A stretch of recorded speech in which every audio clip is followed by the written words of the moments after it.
जिनके पास मोबाइल है वो जरा अपनी लाइट जलाएं। जिसके पास मोबाइल है, अच्छा आपका लाइट जल रहा है। अब आप मुझे एक बात बताइए, जब इतनी लाइट है, हर एक के हाथ में लाइट है, तो लालटेन चाहिए क्या? इन लोगों ने 20 साल तक राज किया है, 11 साल केंद्र में।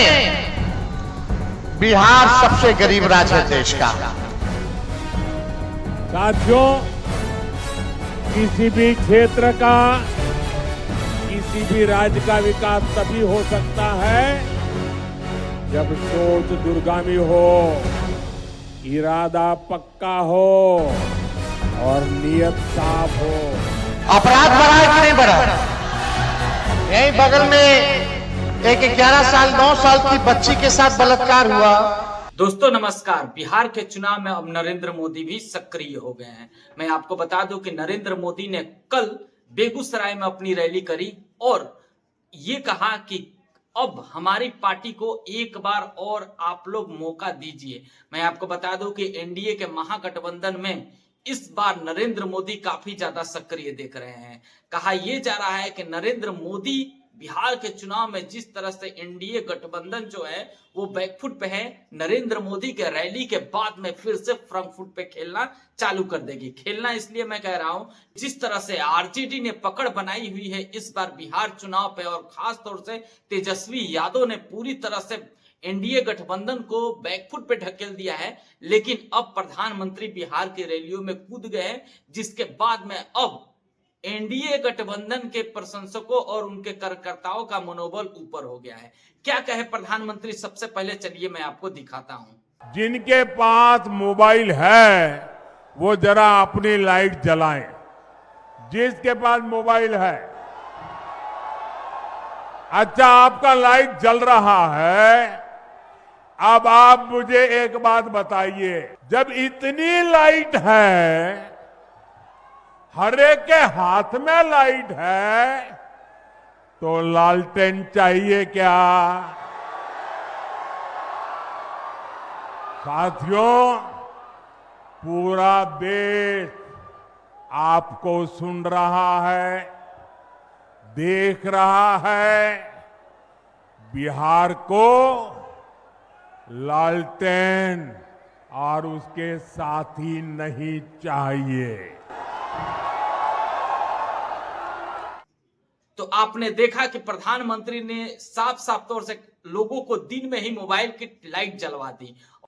साथियों, किसी भी क्षेत्र का, किसी भी राज्य का विकास तभी हो सकता है जब सोच दूरगामी हो, इरादा पक्का हो और नीयत साफ हो। आरजेडी कांग्रेस तो खुद ही अपने आप में एक समस्या है। इनके पास बिहार की समस्याओं का न कभी समाधान था और न कभी होगा। ये संवेदनहीन लोग हैं। ये वो लोग हैं जो बाढ़ आने पर भी गरीबों का मजाक उड़ाते हैं। साथियों, इनकी ऐसी ही सोच ने दशकों तक बिहार को उत्तर और दक्षिण बिहार में बांटे रखा। गरीब, दलित, पिछड़े, अति पिछड़े को जान पर खेलकर गंगा जी को पार करना पड़ता था, या फिर कई 100 किलोमीटर लंबा रास्ता तय करना पड़ता था। लेकिन इन्होंने गंगा जी पर नए पुल बनाने के लिए काम नहीं किया। साथियों, नरेंद्र और नीतीश के लिए तो आपकी सुविधा, आपका जीवन ही हमारे लिए सबसे ऊपर है। एनडीए सरकार ने बिहार की कनेक्टिविटी पर बल दिया। कहीं हाईवे बन रहा है, कहीं एक्सप्रेस वे बन रहा है। आप देखिए, बीते 10-11 वर्षों में गंगा जी पर कितने सारे पुल बने हैं। मुंगेर को खगड़िया और बेगूसराय से जोड़ने वाले श्री कृष्ण सेतु से इस पूरे क्षेत्र के लोगों को फायदा हुआ है। साथियों, 7 दशक तक ये क्षेत्र राजेंद्र सेतु पर निर्भर रहा। हमारी सरकार ने इसके बगल में ही 6 लेन का एक आधुनिक ब्रिज बनाया। इसके लोकार्पण का सौभाग्य मुझे ही मिला। उस समय जनता के चेहरे पर जो खुशी थी, वो मैं कभी भूल नहीं सकता। उनका बरसों पुराना सपना साकार हुआ था।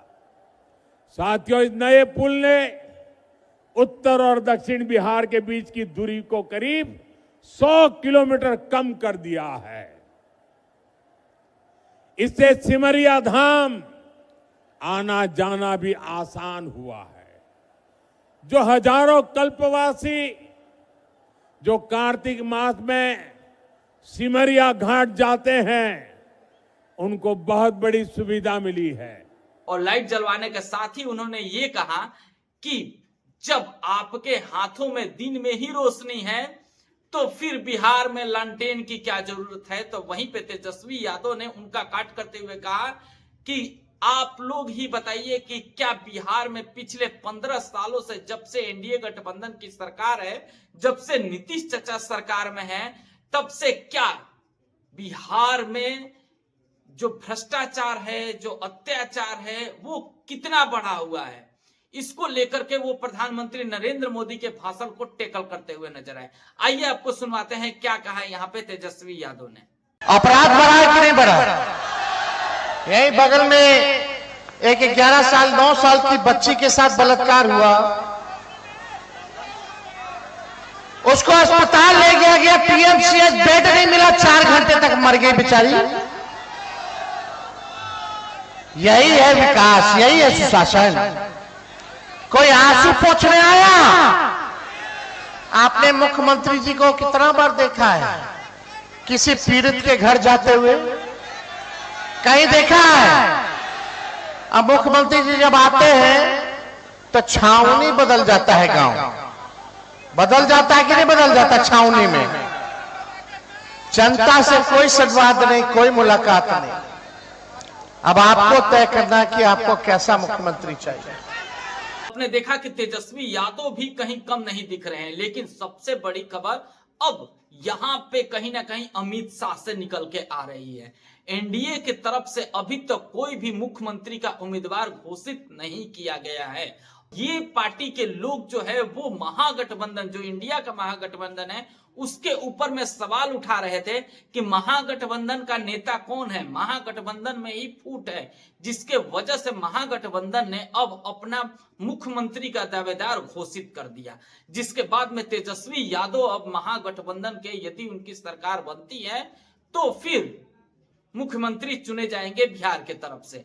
लेकिन अभी तक एनडीए में किसी की घोषणा नहीं हुई है। मैं आपको बताऊं कि नरेंद्र मोदी के रैली के मंच पे नीतीश कुमार भी मौजूद थे, और आमतौर पे आप देखोगे कि जब नरेंद्र मोदी को मालाओं से सम्मानित किया जाता है तो उस माला में उनके सिवा कोई नहीं आता है। लेकिन यहाँ पे प्रधानमंत्री नरेंद्र मोदी जी ने अपने माला में जगह दिया किसी भी तरह से नीतीश कुमार को। तो वहीं पे प्रधानमंत्री नरेंद्र मोदी जी ने तो ये कहा, बिहार में नीतीश कुमार के सुशासन में एनडीए के गठबंधन के साथ में चुनाव लड़ रहे हैं, लेकिन नीतीश कुमार को मुख्यमंत्री का उम्मीदवार चुनने के लिए एनडीए गठबंधन तैयार नहीं है। और खास तौर से अमित शाह, मैं आपको बता दूं कि अमित शाह का पूरा मन बदल चुका है कि इस बार यदि एनडीए की सरकार बनती है तो बिहार में नीतीश कुमार मुख्यमंत्री नहीं होंगे।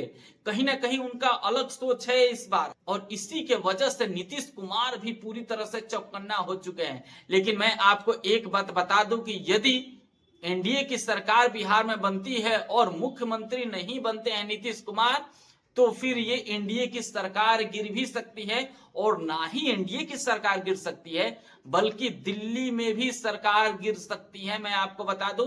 क्योंकि नीतीश कुमार ऐसे नेता नहीं है जो बिना सत्ता के राज्य में रह सके या केंद्र में रह सके।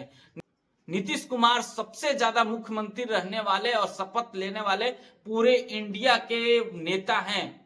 और नीतीश कुमार को जिस तरह से साइडलाइन किया जा रहा है, और खास तौर से इस बार तो पूरी तरह से अमित शाह जिद पकड़ के रखे हैं कि इस बार किसी भी तरह, जैसे ही एनडीए गठबंधन में बीजेपी की सीट यदि ज्यादा आती है तो फिर मुख्यमंत्री हम नीतीश कुमार को नहीं चुनेंगे। लेकिन नीतीश कुमार भी कम रहने वाले नहीं है। नीतीश कुमार को यह भी पूरा बात पता चल चुका है कि एनडीए में जो बीजेपी गवर्नमेंट है, जो बीजेपी के आला नेताएं हैं, वो मुझे साइडलाइन कर रहे हैं। तो मैं आपको बता दूं कि ये एक ऐसे शख्स हैं जो भनक तक नहीं लगने देते हैं, और कब आपके ऊपर में चोट करके चले जाएंगे दूसरी पार्टी में, ये शायद बीजेपी को भी पता नहीं चलने वाला है।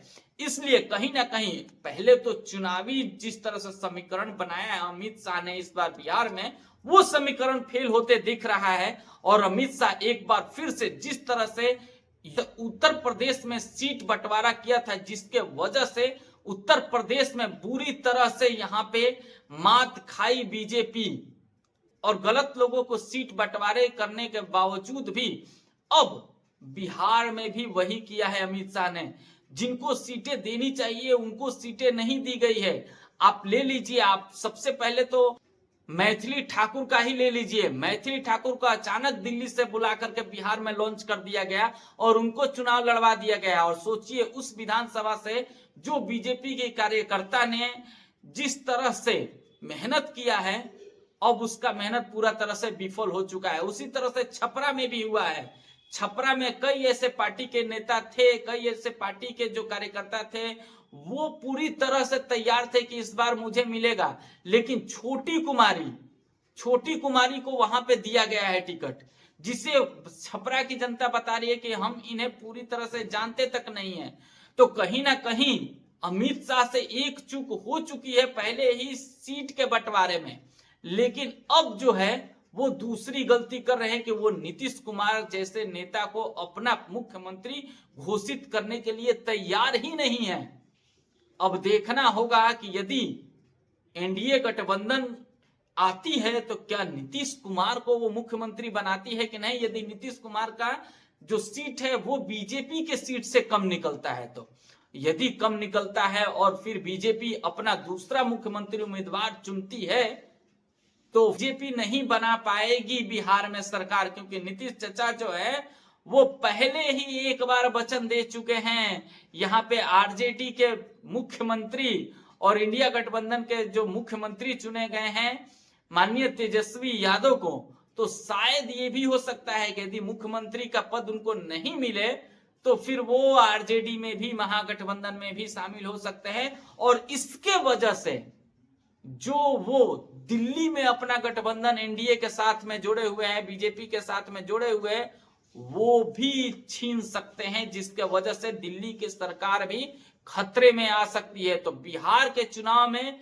एक सरकार नहीं खतरे में है, दो सरकार खतरे में है। इसलिए कहीं ना कहीं बीजेपी के जो नरेंद्र मोदी हैं और अमित शाह हैं, इनको सोच समझ करके बिहार में निर्णय लेना पड़ेगा और जल्द से जल्द अपना मुख्यमंत्री उम्मीदवार घोषित करना पड़ेगा। वरना यदि नहीं घोषित किया तो फिर शायद पछताना पड़ सकता है 14 तारीख के रिजल्ट के बाद में। उम्मीद है आपको रिपोर्ट पसंद आई होगी, तो वीडियो को लाइक, चैनल को सब्सक्राइब और फेसबुक पेज पे देख रहे हैं तो फॉलो जरूर करिएगा। मिलते हैं अगले वीडियो में। जय हिंद।